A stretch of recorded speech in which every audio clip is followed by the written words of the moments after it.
L'hypoxémie artérielle. Qu'est-ce que c'est? L'hypoxémie artérielle est la présence insuffisante d'oxygène dans les artères du corps humain. Il s'agit d'une situation grave, qui peut être aiguë ou chronique. Nous allons ici vous dévoiler les possibles causes du trouble et ses effets. On parle d'hypoxémie artérielle quand la quantité d'oxygène transportée par les artères est plus faible que la normale.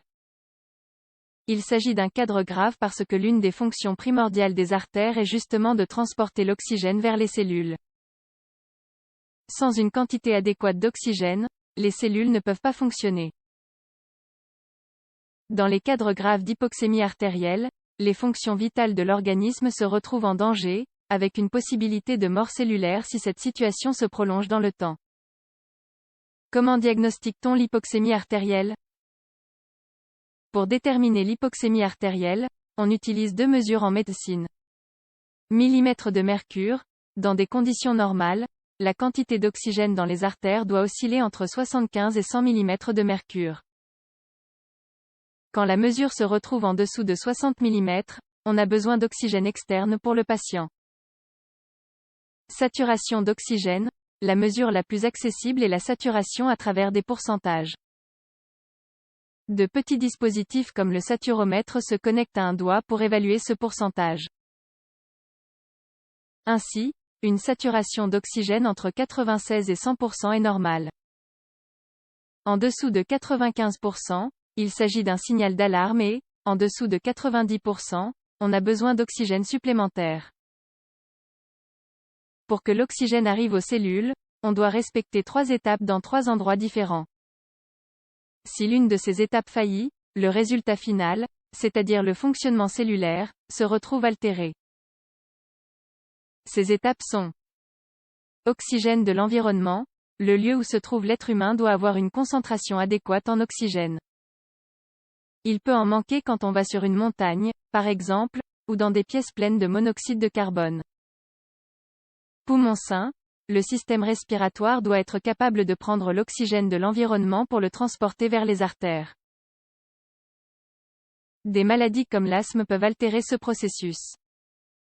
Sang artériel. C'est là que l'on évalue l'hypoxémie artérielle. Il s'agit de l'étape du transport de l'oxygène que l'on a pris de l'environnement à travers les poumons. Le sang transportera ensuite cet oxygène vers chaque cellule du corps humain. Cause d'hypoxémie artérielle.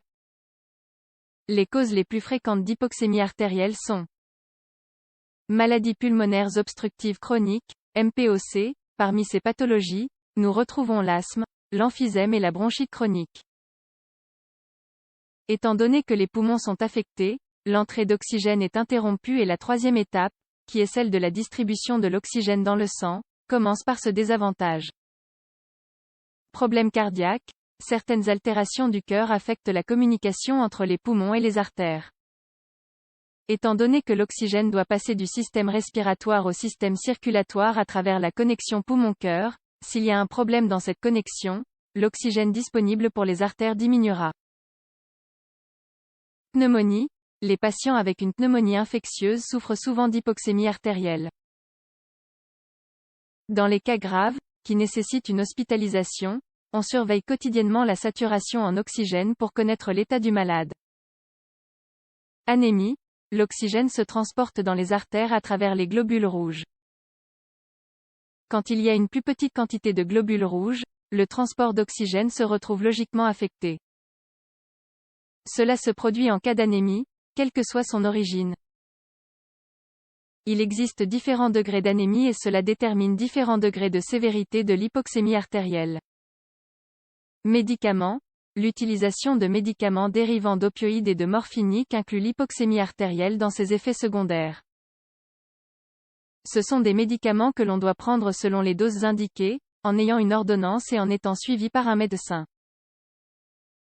Symptômes d'hypoxémie artérielle. Le manque d'oxygène dans les cellules génère tout un éventail de symptômes.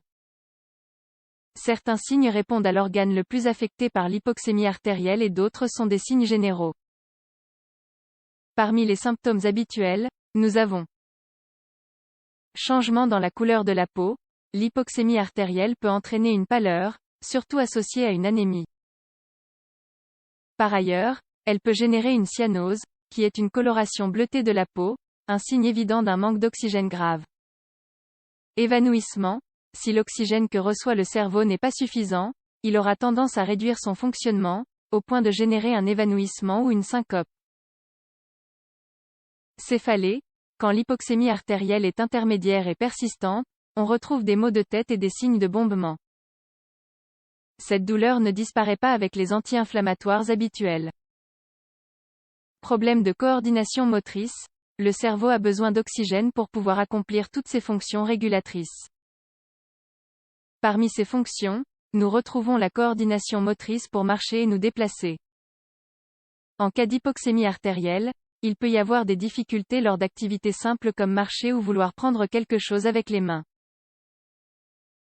Vomissements et nausées. Arythmie. Crampes musculaires, surtout nocturnes. Effet à long terme. Si l'hypoxémie artérielle persiste dans le temps, le corps humain essaiera de s'adapter à cette nouvelle situation. Une façon de s'adapter consiste à produire plus de globules rouges pour transporter l'oxygène. Cette situation porte le nom de polyglobulie. La polyglobulie peut coexister dans l'organisme sans produire d'altération. Quoi qu'il en soit, il faut la contrôler régulièrement pour qu'elle ne soit pas excessive et pour qu'elle n'altère pas la circulation normale du sang. Les arythmies sont un autre effet à long terme de l'hypoxémie artérielle. Le cœur change sa fréquence et son intervalle de battement pour compenser le manque d'oxygène. Si l'arythmie devient hors de contrôle, la vie est en péril. Enfin, on retrouve l'effet cérébral. Chez les malades de MPOC, il a été démontré que les altérations neurologiques étaient très fréquentes, dépression, perte de mémoire et manque d'attention. Ces altérations sont reliées à l'hypoxémie artérielle.